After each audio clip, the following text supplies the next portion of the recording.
Il était connu sous le nom de Mini B-52 en raison de la grande quantité d'armement que cet avion d'attaque embarqué pouvait transporter. Le Grumman 6 Intruder a été conçu comme un avion d'attaque tout-temps destiné à remplacer les A-1 Skyrider. Ils allaient posséder l'un des systèmes de navigation et d'attaque les plus sophistiqués et modernes, surtout parce qu'ils étaient équipés d'un immense radar qui leur donnait une grande précision lors des missions de bombardement.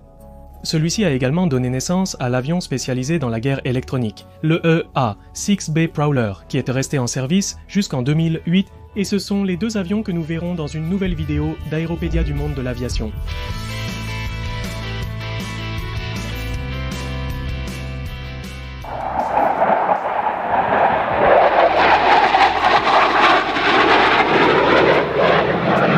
L'histoire de cet aéronef commence lorsque la marine des États-Unis, ou United States Navy, cherchait à remplacer le vétéran avion d'attaque embarqué A-1 Skyrider propulsé par un moteur à piston et hélice.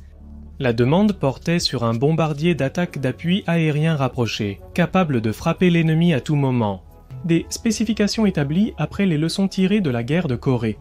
À cette époque, l'appui aérien rapproché n'était fourni que si les conditions météorologiques étaient favorables.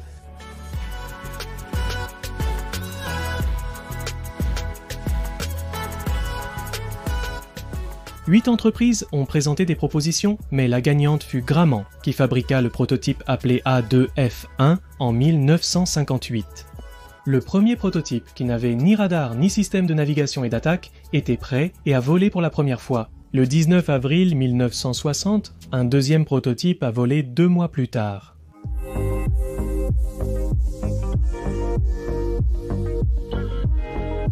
Une curiosité est que les 6 premiers avions de série fabriqués avaient des bus d'éjection de gaz qui étaient inclinés vers le bas.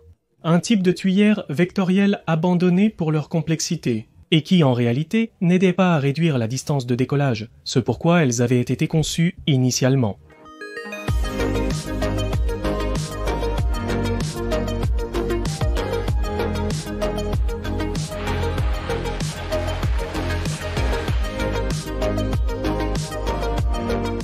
Il a reçu la désignation A. 6 A en 62, puis après avoir surmonté plusieurs problèmes de conception, l'avion, fabriqué en série, est entré en service dans la marine des États-Unis en février 63, étant même appelé le premier bombardier d'attaque. Vraiment, en permanence, peu importe les conditions météorologiques.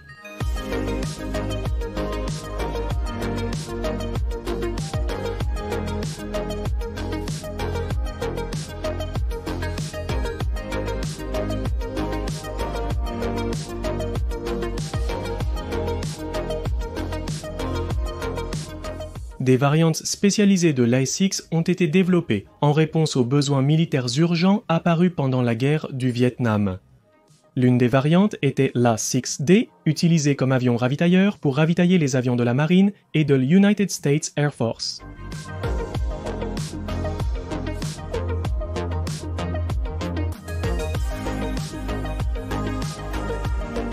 La CSC comportait quelques améliorations, notamment pour l'attaque de nuit, et le dernier A6E amélioré a été livré en 1992.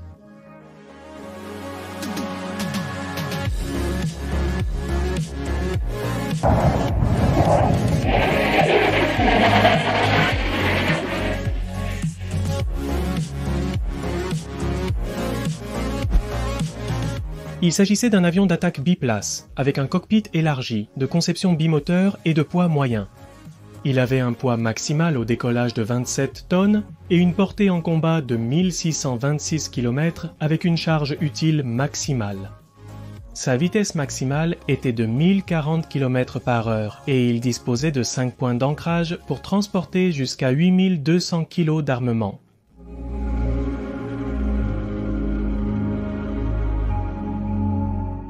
Le cockpit utilisait un pare-brise inhabituel à double panneau et une disposition des sièges côte à côte, dans laquelle le pilote était assis sur le siège de gauche tandis que le bombardier et navigateur étaient assis à droite, légèrement en dessous, afin de donner au pilote une vue adéquate de ce côté.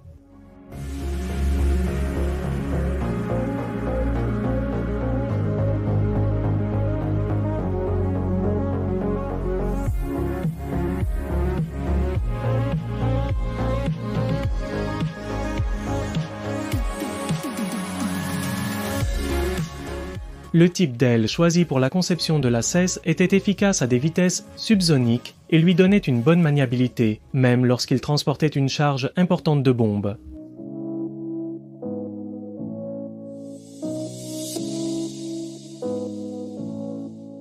L'Intruder était équipé de décélérons, un type d'aérofrein situé sur les ailes, avec 2 panneaux qui s'ouvrent dans des directions opposées. Il est curieux de constater que la conception de l'aile est très similaire à celle que Grumman a également utilisée sur le F-14 Tomcat, sauf que celle-ci tournait en changeant leur géométrie.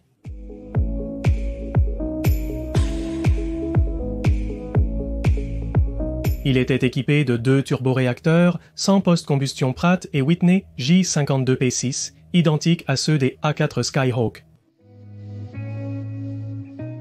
Il possède une grande perche de ravitaillement en vol, installée devant le pare-brise de la cabine pour faciliter la manœuvre de ravitaillement en vol. Elle n'est pas rétractable, elle reste toujours dans cette position et c'est une caractéristique très distinctive de ce modèle.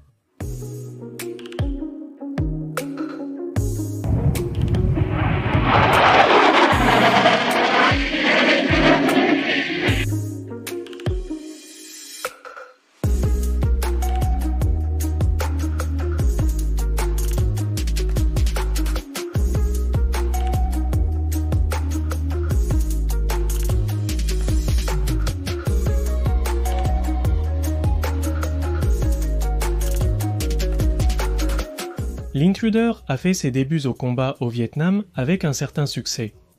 Cependant, son efficacité à basse altitude et avec de lourdes charges utiles le rendait vulnérable au feu antiaérien. Et pendant les 8 années où ils ont servi dans le corps des Marines et la Marine pendant la guerre du Vietnam, 88 appareils ont été abattus.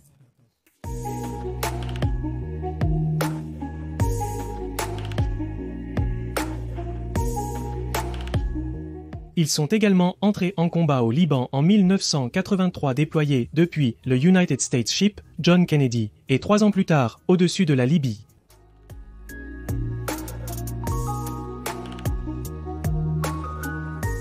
Pendant l'opération Tempête du désert, la Marine et le corps des Marines ont participé à plus de 4700 sorties de combat, fournissant un appui aérien rapproché. C'était aussi la principale plateforme d'attaque de la marine américaine pour lancer des bombes guidées par laser.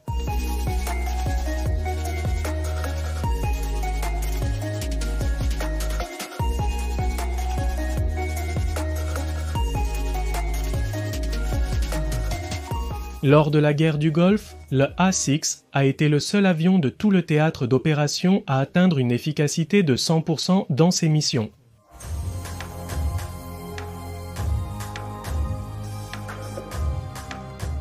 Les derniers Intruders sont restés opérationnels jusqu'en 1997, lorsqu'ils ont été remplacés en partie par le F-14D Bombcat et en partie par les F-Dix-8 Hornet.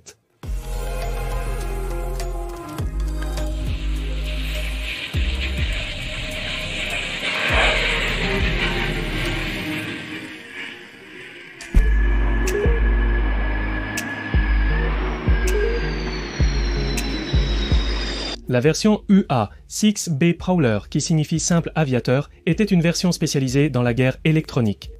Celui-ci possède un fuselage allongé pour accueillir 4 membres d'équipage, un pilote et 3 officiers de guerre électronique, connus sous le nom de spécialistes de la guerre électronique, en raison de la complexité et de la lourde charge des opérations de guerre électronique.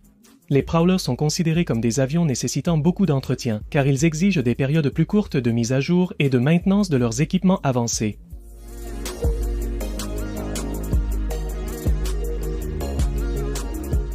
Sa mission principale est de servir de bouclier électronique, de plateforme de combat et de contrôle. Mais il est également capable d'attaquer des cibles avec une grande précision, en particulier les radars et les lanceurs de missiles anti-aériens. Je ferai certainement une vidéo sur la guerre électronique, spécifiquement à un moment donné.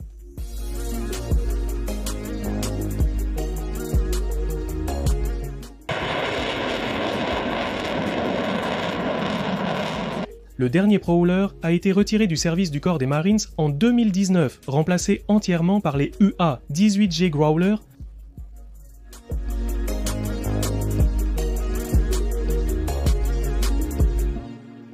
En espérant que cette vidéo vous ait plu, à la prochaine pour une nouvelle aéropédie du monde de l'aviation.